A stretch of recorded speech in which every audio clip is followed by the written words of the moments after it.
আরব দেশের মক্কা শহর 570 খ্রিস্টাব্দের 12 রবিউল আউয়াল সেই শহরে জন্ম নেয় একজন শিশু।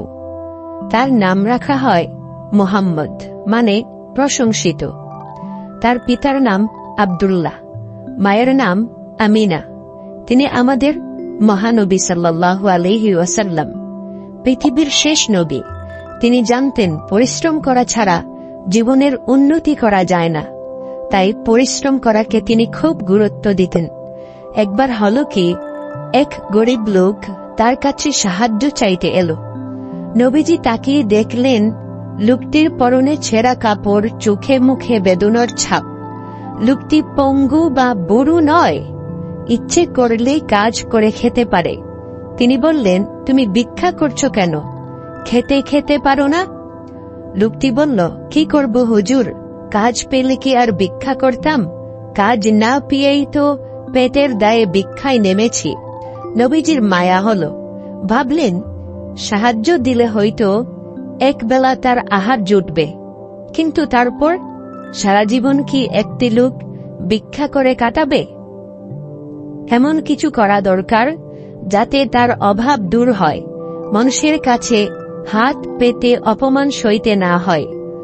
মহানবী সাল্লাল্লাহু আলাইহি ওয়াসাল্লাম তাকে বললেন, তোমার বাড়িতে কি এমন কিছু আছে যা বিক্রি করতে পারবে? লোকটি বলল, হুজুর, আমি গরিব মানুষ, তেমন কিছুই নেই, তবে ঘরে একটি কম্বল আছে, চাইলে ওটা বিক্রি করা যায়। নবীজি বললেন, ঠিক আছে, তাই করো, তোমার একমাত্র সম্বল কম্বলটাই নিয়ে আসো। লোকটি তাই করল। নবীর কথা মতো চলে গেল বাড়ি। একটু পর ফিরে এলো কম্বল নিয়ে।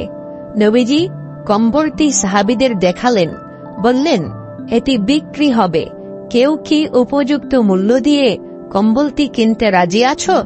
নবীজির কথা শুনে এক সাহাবী বললেন, আমি কিনব হুজুর।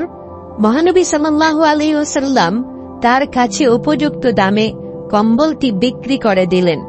কম্বল নিয়ে সাহাবী চলে গেলে নবীজি লোকটিকে ডাকলেন, তার হাতে কিছু অর্থ তুলে দিয়ে বললেন, এই অর্থ দিয়ে কিছু খাবার কিনে নাও। এরপর বাকি অর্থ দিয়ে তিনি একটি কুঠার কিনলেন। সেই কুঠারে নিজেই হাতুড় লাগালেন। লোকটিকে বললেন, এই কুঠার নিয়ে প্রতিদিন বনে যাবে, বন থেকে কাঠ কেটে বাজারে বিক্রি করবে। লোকটি তাই করল। সে প্রতিদিন বন থেকে কাঠ কেটে সেই কাঠ বাজারে বিক্রি করতে থাকল। এতে তার খুব লাভ হল, তার অভাব দূর হয়ে গেল। এখন আর তাকে ভিক্ষা করতে হয় না, বরং অভাবী মানুষকে নিজেই সাহায্য করতে পারে।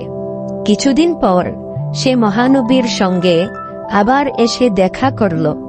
এবার তার গায়ে নতুন জামা, মুখে হাসি ছিল।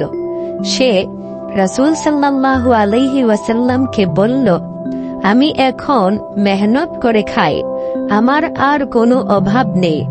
আপনার কথা শুনে আমার খুব উপকার হয়েছে।